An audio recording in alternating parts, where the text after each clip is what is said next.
There we go. Okay, and we are live. Hello, everybody. Nice to see you. Welcome to our event. This is Thomas. Hi, Thomas. How are you? Hi, everybody. Hi, Jessica. I am doing fantastic. How are you? Good, good. I'm doing very well. Thank you. Thank you for being here with me today. We're Of going to course. do an official Thomas intro. But first, I just want to say a few things about University of the People for those of you who are not sure what we are, what we do. A brief intro. University of the People is the world's first tuition-free accredited online university. University of the People is fully online, so students can study anytime, anywhere. There's no tuition fees, just small administration costs, which makes higher education truly accessible. University of the People is accredited in the United States and partnered with top universities like NYU, UC Berkeley, and many, many more. And University of the People currently has over 150,000 students from 209 countries and territories. And courses are fully taught by volunteer professors from leading universities. And the global student community is very supportive, diverse, and inspiring. And I'm sure Thomas will get into that.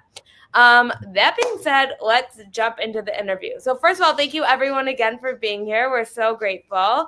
I'm really excited to interview Thomas. I'm going to let him introduce himself. And Thomas, I'd love to hear about your background, where you're from, what led you to pursue a career in human resources, and what brought you to University of the People. So Thomas, take it away. Yeah. Well, first of all, thanks again, Jessica, for having me. It really, truly is an honor to be able to advocate for the university. I started from humble beginnings. I was born in Phoenix, Arizona. I didn't live there for very long. My parents moved to rural Michigan in the mid 90s, and I had a very, very small town upbringing. And then I did my undergraduate studies at Grand Valley State University with a degree in pre-law. And my first job right out of undergrad was a baseball operations internship with the Milwaukee Brewers. So I had an opportunity to work in their scouting and player development side of things. But I only got paid 30 hours for that baseball operations part. And I wanted to make sure that I was filling out the rest of my week. So I spent time in marketing. I spent time in promotions. I spent time in, I was running the hot dog races. I learned a lot about not just the baseball industry, but the sport and entertainment business and the hospitality business. There's a lot more components than just the players on the field or the performers on stage that make up the totality of the experience, right? So after I left my internship, I jumped into an opportunity at Van Andel Arena in Grand Rapids, Michigan, where I oversaw all of the seasonal and operations staff at that 365 venue. One night we had hockey, the next night we'd have basketball, the next night we'd have a graduation, the next night we'd have a concert, the next night we'd have Disney on Ice. So, having the arena transform on a day-to-day basis and be responsible for all of that transformation was really cool.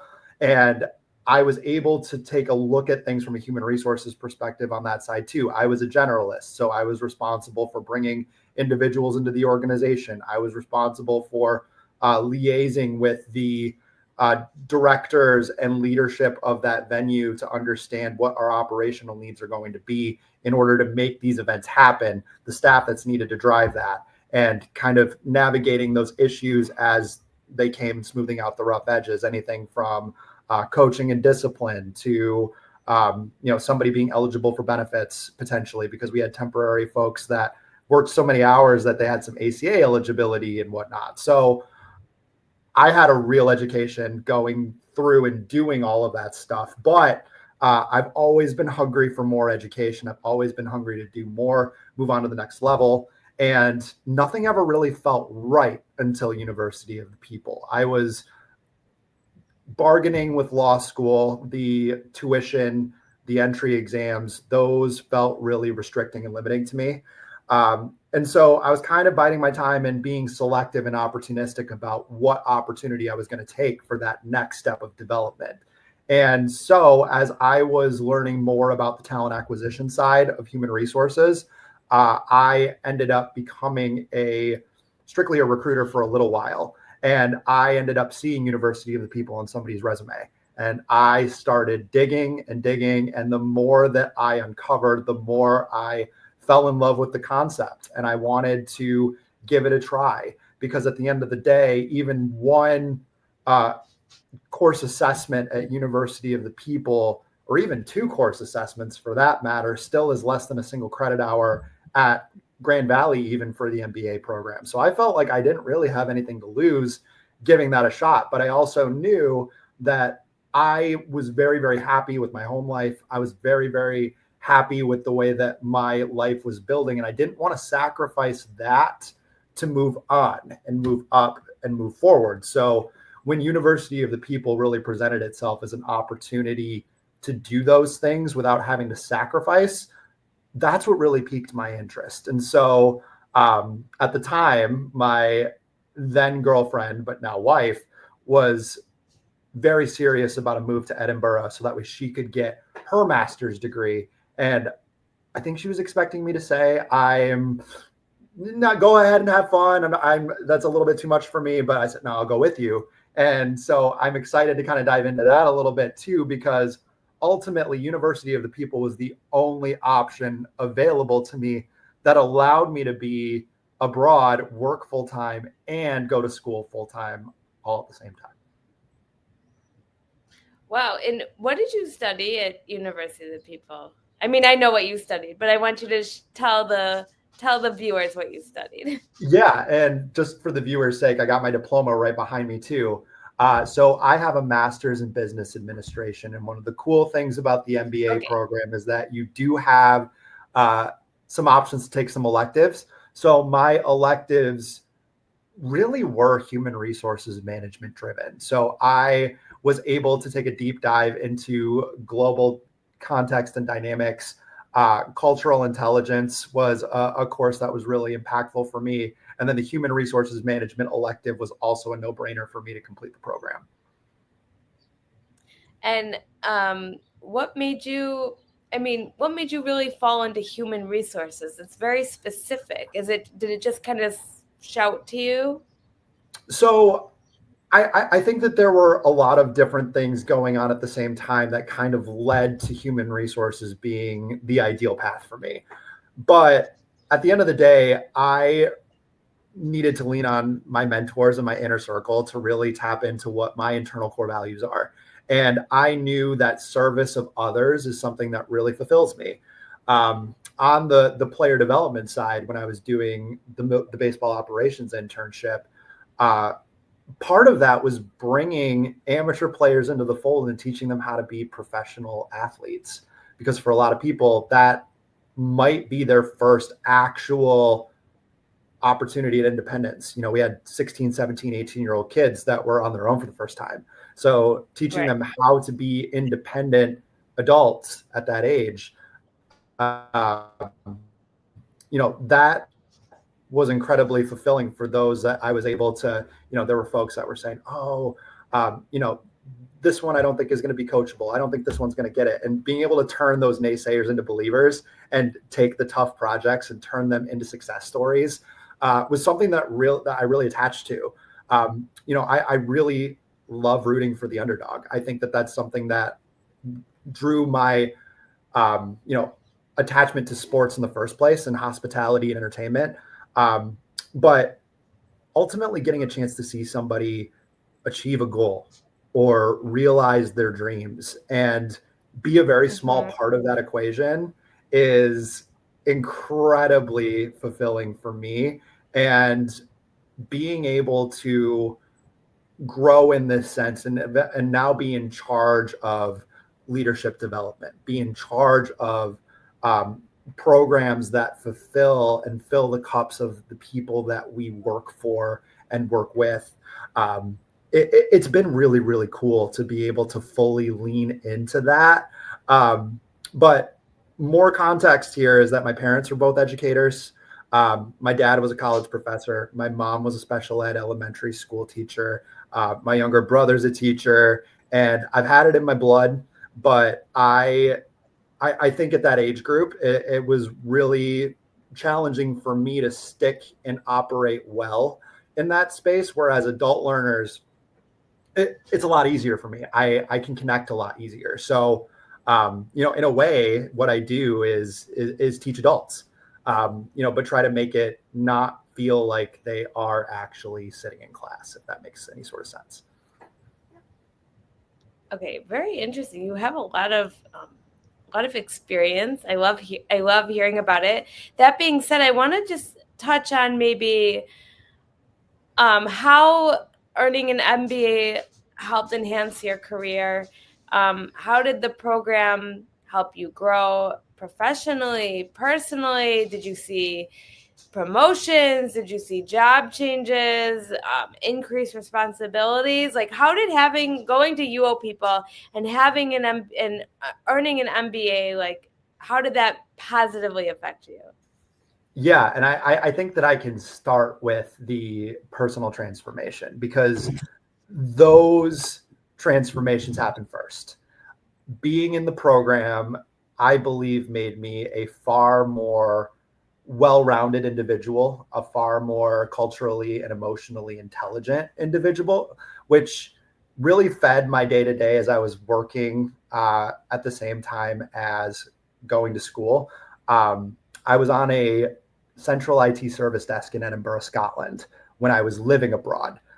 My visa was restrictive in what I was able to actually work in. So temp work was kind of necessary at the time. But my prerequisite was I wanted to be exposed to the same kind of concepts at work as I'm learning in school. So I told them, I don't want to work for an American company. I don't want to interact with, American customers, external or internal. I want to be exposed to people from different walks of life, different cultures, different nationalities that I would not ordinarily be exposed to in my home country. So at the beginning of the day, I was getting calls from Hong Kong. I was getting calls from New Zealand, Australia, India. And then eventually I was getting phone calls from Baghdad. I was getting phone calls from Dubai. I was getting phone calls from Johannesburg. And then finally Eastern Europe and Western Europe. And then maybe at the end of the day, I might get a call from the Dallas office. But it was incredibly cool to be able to draw connections to what I was learning, to what I was seeing and interacting with on a day-to-day basis. So I think having the opportunity to marry the two is really, really powerful and impactful for me personally. But at the same time, being able to interact with folks in the student conglomerate that are from an international standpoint, being able to attach to different ways of thinking, different ways of approaching problems has been transformative for me. So once I graduated and I got my degree, promotions didn't happen overnight, but once I re-entered my old organization, the COVID dynamics were still very much impacting the world of sport and entertainment. But once the world started opening back up, I ended up in my boss's position. So I was responsible not for one venue, but for every single venue that organization oversaw, which was virtually every small and mid-sized sport and entertainment venue in West Michigan. So I went from doing just day-to-day stuff to doing big picture strategic, management as well. And then I was eventually able to leverage that into the position that I have right now at Gun Lake Casino Resort, which is oversight of all of their learning and development programs, their day one orientation experience. We're responsible for other programs and initiatives that enrich, key demographics in our workforce. And we have a very strong connection to the Native American tribe that owns this entity. So being able to impact growth and development on that side has also been something that I've been very deeply involved in. So started with the personal transformation, then the professional opportunities came, but at the same time, I had to be able to apply what I had learned in the curriculum to what I do. And now I get an opportunity to do that every day, which is incredible. I can't get away from managerial accounting or finance because I'm dealing with annual budgets. I'm dealing with monthly budgets. I have to answer for anything that is a variance in my budget. I'm responsible for building next year's. I'm responsible for considering the development of the entire organization and what that's going to cost. We're non-revenue generating, so we have to be able to very clearly articulate our case to receive the money that we get on an annual basis. But the values and the concepts instilled in me in UoPeople or through UoPeople has been instrumental in being successful there, because I've saved this organization thousands of dollars through not being, careless with my expenses, or, being mindful of what's coming up, understanding that, my department ultimately doesn't drive revenue. It's something that is necessary at the end of the day, but if we don't use it the right way, then we lose the funding. So, being very budget conscious and being very strategic in our mindset and approach, I couldn't do that without UoPeople. Right. Oh, so, by the way, how did you find UoPeople? You saw an ad? I saw it on a resume. So on a resume, yeah. Sorry.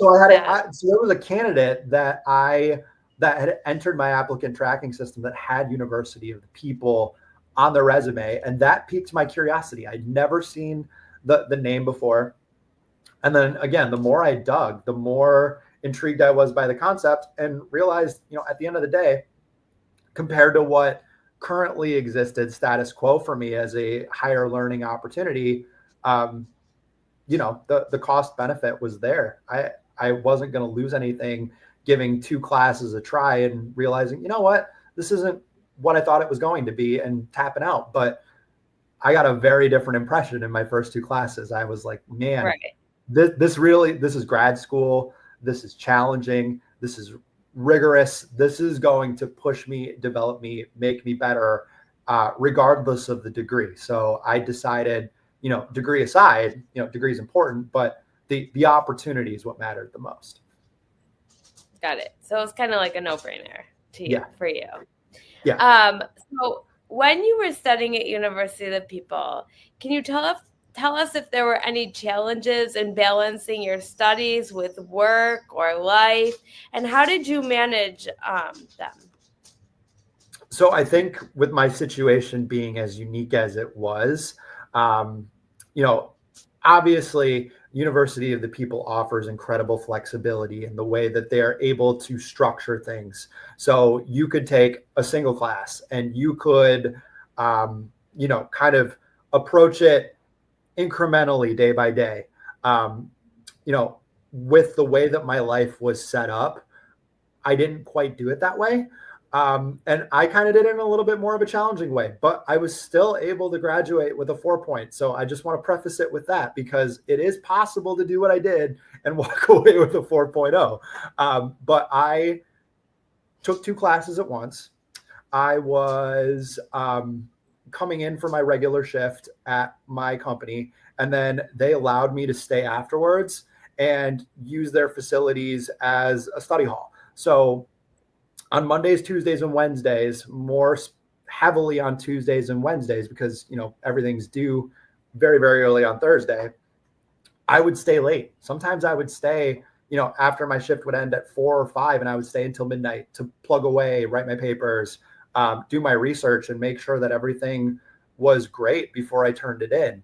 I can say that the online aspect made it easier for me to pack up all my things and move abroad, but it still wasn't one of those things where I was able to say yes to everything that came across my table. I had to say no to some travel opportunities. I had to say no to some nights at the pub with, my colleagues. I had to say no to, my wife sometimes, who wanted to go out and explore, but ultimately it was all in service of the degree. And it wasn't that I had to say no to everything. I could say yes to some things, but at the end of the day, getting everything done is what's really going to set you up to get the grades that you want to get at the end of the day. So making sure that all your I's are dotted, all your T's are crossed, that everything's submitted successfully, that's what's going to drive your success. So, if you know that full-time is the way that you want to go and you don't want to sacrifice, on your professional end as well,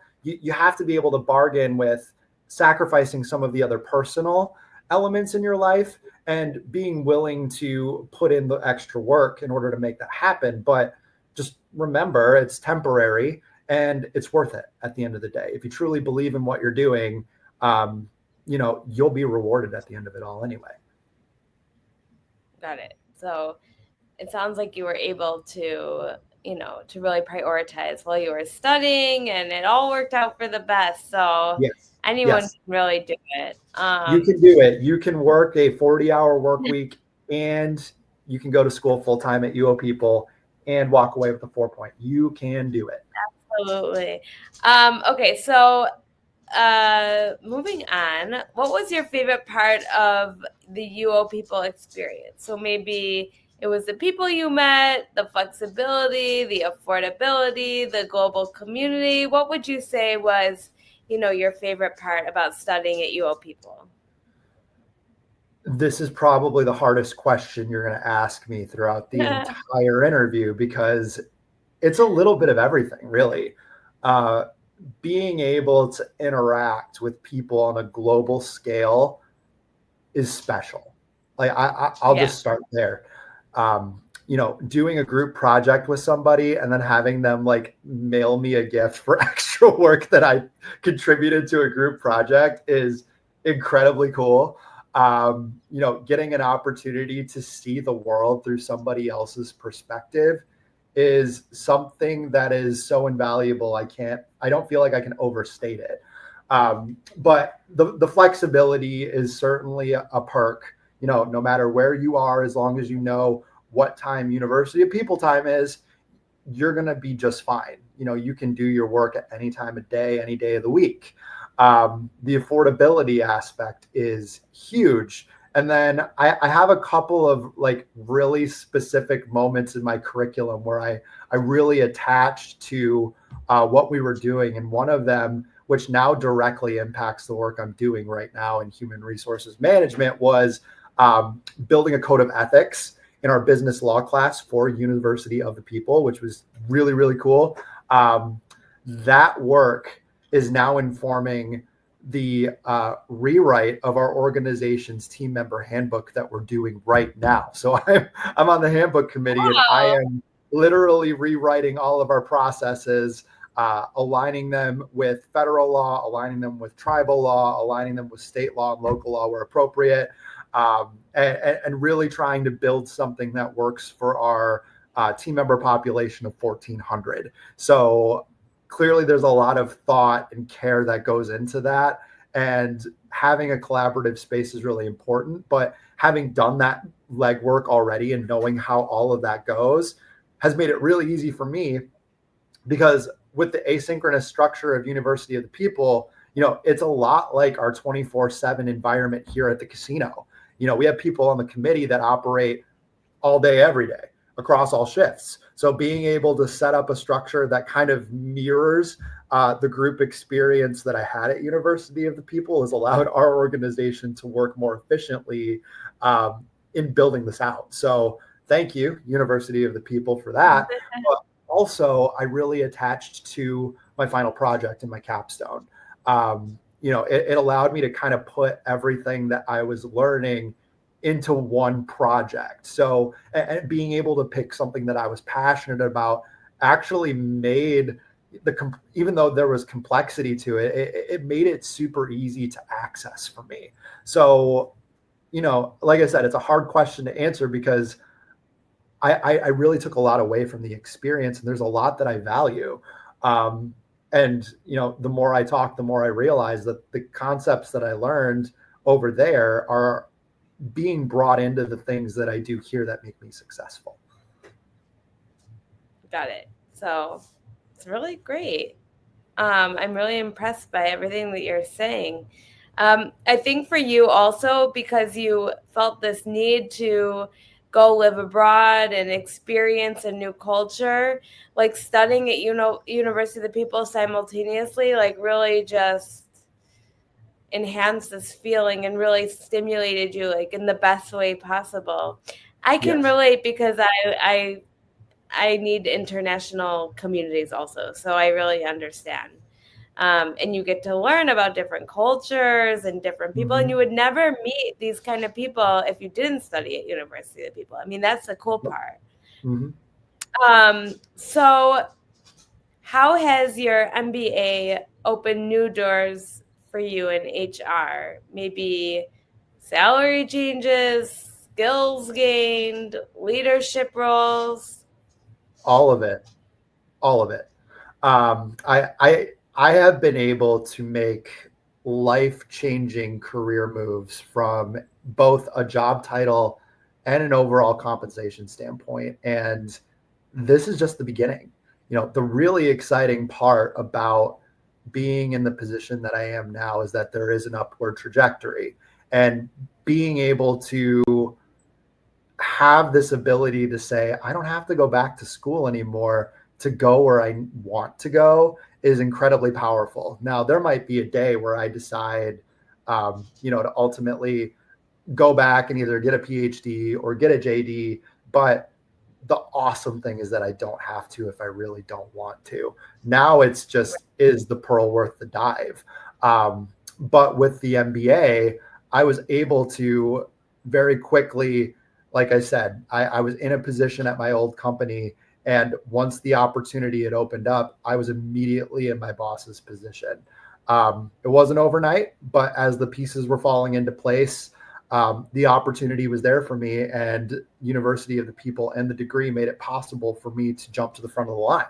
And then as this organization, Gun Lake Casino, was looking for their next organizational development and training manager, they saw that MBA as an opportunity to level up the position, or at least scale it in a sense where they had somebody with that level of academic in their back pocket and be able to build out the position beyond what it originally was envisioned as. And so, being here and being able to shape things like leadership development, succession planning, individualized development plans for our line level, that is creating space above me that I can ultimately step into when the time is right. So, I think that this degree has opened far more doors up the corporate ladder than my undergrad or my diploma ever did. Wow. That's really nice to hear. I'm so happy you've had new positive opportunities. What advice would you give to someone considering applying to UoPeople?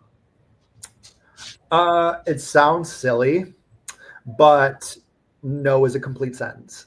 So if you decide to take on a full-time study and a full-time work, balance is going to be everything. So remember, no is a complete sentence, because if you say yes to everybody else, who are you ultimately saying no to? Yourself, right? And if you're choosing, a higher education experience, what you're doing is you're saying yes to yourself. So make sure that you choose yourself every single day that you're in this program. Don't lose sight of what you're actually trying to attain, because at the end of the day, if you do put your effort and your time in and you say yes to yourself, well, you'll keep saying yes to yourself over and over again, and you'll be surprised at where you end up in 2, 3, 4, 5 years time. I like that. Actually, I need to remind myself that. Yeah, it's honestly one of my blind spots, because for as culturally intelligent as University of the People has made me, it's also made me incredibly self-aware. And so, as a leader, I am a very accommodating, relationship-driven type of leader. So if you're coming into my office, you better bring me the thing that you need that very same day, right at 8:30 in the morning. Because if you give it to me at 2 p.m., well, I've said yes to 35 people already today. So your thing is going to go to the bottom of the pile. So for me, learning how to, tell people, especially people that are above my pay grade, telling them no, that's really hard to do. But ultimately, at the end of the day, if you can't set your own boundaries, you're not setting yourself up for success. So set your boundaries, maintain your balance, and just make sure that you keep your eye on the prize, because I promise you the rewards are there when you cross the finish line. It's really good advice. And what is next for you, and how do you see the degree at University of People continuing to take to shape your path? For sure. So I think for me, my next professional development endeavor is to go and get some very specific certifications as it relates to tribal human resources. So I am going to attain my THRP certification, which is a THRP certification. Right now, my organization is expanding at an incredibly aggressive rate. So I have my eyes set on a potential director position at some point in the near future. And my long-term goal is C-suite. Somewhere in casino operations, or even just a vice president of human resources, a vice president of people and culture, a chief human resources officer, something of that nature. But I don't feel like I need another degree to go and get that. I just need to continue to do the things that I'm doing right now and build on the concepts that I learned in that program to continue to set myself on that trajectory to be the kind of leader I want to be. Wow, that's so interesting. So, and I lost my train of thought. I'm not gonna lie. So That's okay. but I loved it. I love everything that you said, and I really think that that's super exciting about like that you have goals and visions, and I love the director path. I mean, that's who like you should be so proud of yourself, really. Um, um, and do you have any final thoughts for our viewers? I will just continue to say you have nothing to lose. At the end of the day, 2 courses are cheaper than 1 credit hour at any graduate level university you could attend. So don't knock it till you try it. Try it. See if you attach to the concept. I think you will. I think you'll love it. I think you'll want to keep going. So give it a try. You have nothing to lose. And if you need any advice, if you are looking for, just somebody to bounce development conversations off of, feel free to look me up on LinkedIn. I'd be more than happy to chat with you and try to help you get to where you want to go.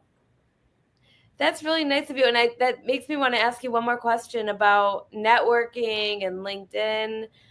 Did you feel like University of the People provided you with, seeing as though there is a global community that you're connected with, did you feel like the University of the People, set you up for proper networking? Did you guys all connect with each other on LinkedIn? Because I know like today it's like very important professionally to be on LinkedIn. And if you guys aren't on LinkedIn, you must be on LinkedIn, because this is how people are really finding jobs these days.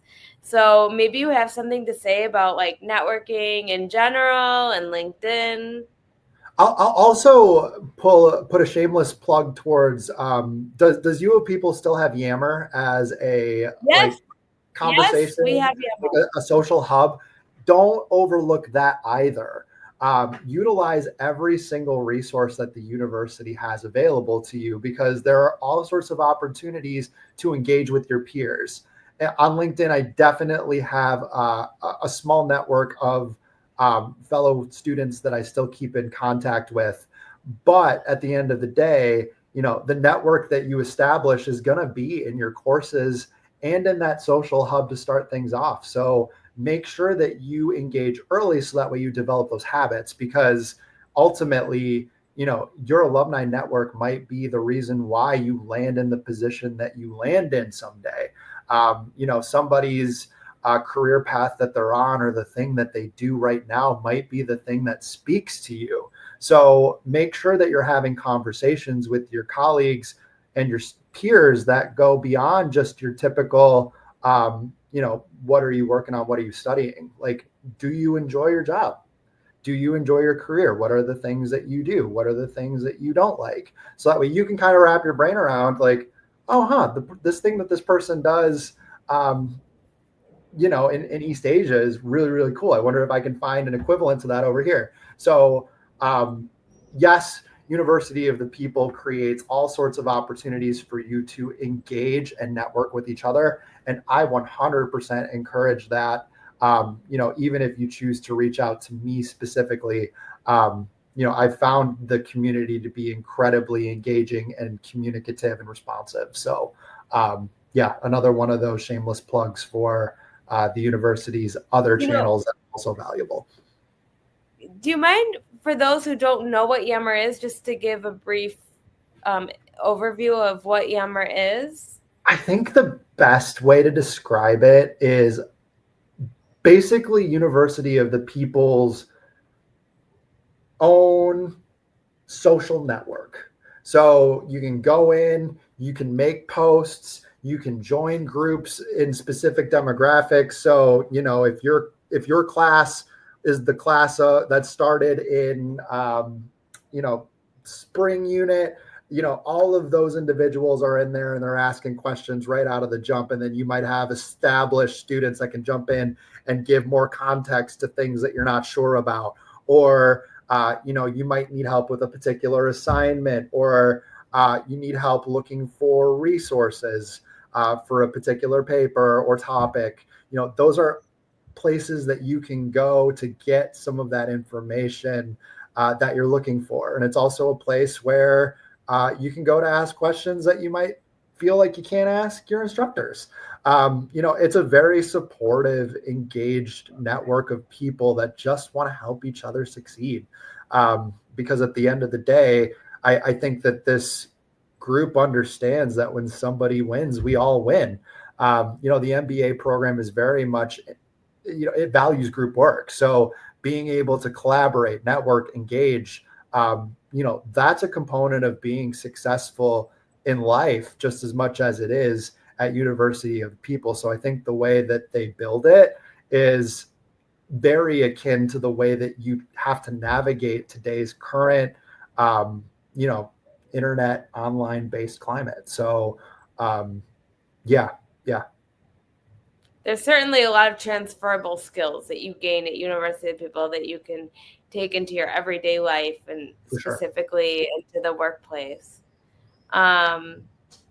Okay, Thomas. Well, I know you have a meeting soon because you're a busy HR. Is your title HR manager? So it's organizational development and training manager. Okay. I do sit at the management level in the HR department. So consider me cross-functional because I have been, I've done recruitment. I have to approve my team's payroll every single pay period. Wow. I have to, I'm engaged and involved in some of the more sensitive team member relations stuff when it's necessary. I help out with open enrollment for benefits. So just because my title says one thing, my team is very much of the mindset that if we're human resources, we need to be able to play in all of those buckets. So there's nothing that I am not qualified to do on this side of things that, if it comes across our desk in human resources, I can do it. So it's one of those really cool opportunities to be able to, feed what fulfills me most and fuel what fulfills me most every single day, while also having the opportunity to engage with the other aspects of HR that, in another organization that might be a little bit more, I guess a little bit more intentional about having, structured roles between, generalists are strictly generalists, benefits is strictly benefits. I'm glad that our organization doesn't operate that way. So that way I have the opportunity to do everything. Because I think that ultimately makes us better leaders. Okay, amazing. Well, I know you're a busy person. Let's put it that way. I don't want to Yes. pigeonhole you. So, Yes. um, you're very busy, and I think you have a meeting soon. So I'm going to let you go so you can prep for your meeting.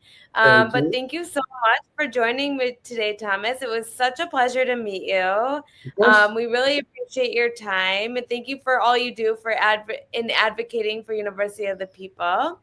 My pleasure. And to all our viewers out there, thank you so much for joining.